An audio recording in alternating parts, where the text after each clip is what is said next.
Light হচ্ছে আমাদের ইউনিভার্সের ফাস্টেস্ট মুভিং অবজেক্ট, যেটার ভেলোসিটি 3 লক্ষ কিলোমিটার/সেকেন্ড। তুমি যদি লাইটের ওপর চেপে ট্রাভেল করো, তাহলে কিন্তু তোমার কাছে সময়ের কোনো অস্তিত্বই থাকবে না।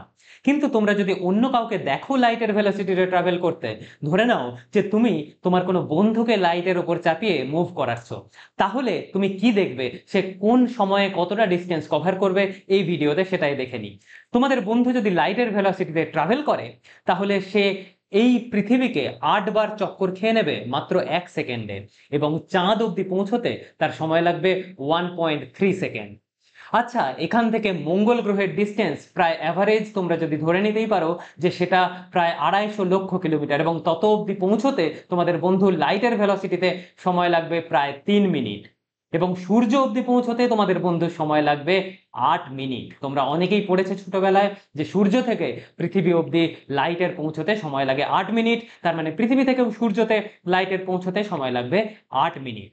আচ্ছা, সূর্য ছাড়িয়েও যদি আমরা আরো দূরের কোনো একটা অবজেক্ট, যদি বৃহস্পতি গ্রহকে লক্ষ্য করি যে পৃথিবী থেকে বৃহস্পতি গ্রহ পৌঁছতে কতটা সময় লাগে লাইটের, সেটা হচ্ছে প্রায় আধ ঘন্টা।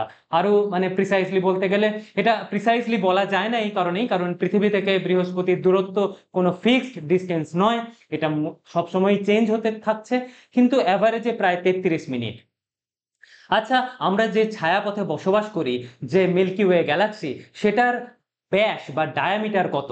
অর্থাৎ তুমি যদি লাইটের ভেলোসিটিতে আমাদের এই পুরো মিল্কি ওয়ে গ্যালাক্সিটাকে কভার করতে চাও, তোমাদের বন্ধু যদি কভার করতে চায়, তাহলে তুমি দেখবে তার সময় লাগছে প্রায় 1 লক্ষ বছর। হ্যাঁ, ঠিকই শুনছো, প্রায় 1 লক্ষ বছর লাগবে, কারণ এই মিল্কি ওয়ে গ্যালাক্সির যে ডায়ামিটার সেটা 1 লক্ষ লাইট ইয়ার্স।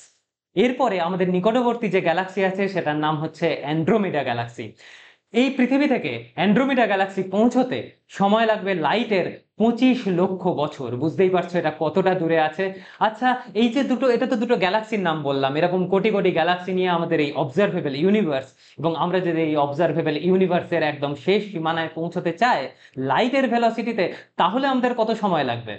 তাহলে কিন্তু যে সময় লাগবে সেটা কল্পনারও বাইরে, কারণ আমরা কোনোদিনই আমাদের এই যে অবজারভেবল ইউনিভার্সের শেষ সীমানায় পৌঁছতে পারবো না, কারণ আমাদের ইউনিভার্স অলওয়েজ এক্সপ্যান্ডিং। আমাদের ইউনিভার্স এক্সপ্যান্ড করছে, এবং এই এক্সপ্যানশনের বেগ লাইটের ভেলোসিটির থেকেও দ্রুত। তাই সেই কারণে লাইটের ভেলোসিটিতে তো আমরা কোনোদিনই আমাদের এই অবজারভেবল ইউনিভার্সের শেষ সীমানায় পৌঁছতেই পারবো না। তো এই পুরো ঘটনাটা, এই পুরো যে তথ্যটা যেটা তোমাদের দিলাম, এটা দিতে দিতে আমার মনে একটাই প্রশ্ন আসে, সেটা হচ্ছে লাইট কি fastest moving object of our universe, নাকি আমরা প্রচন্ড স্লো?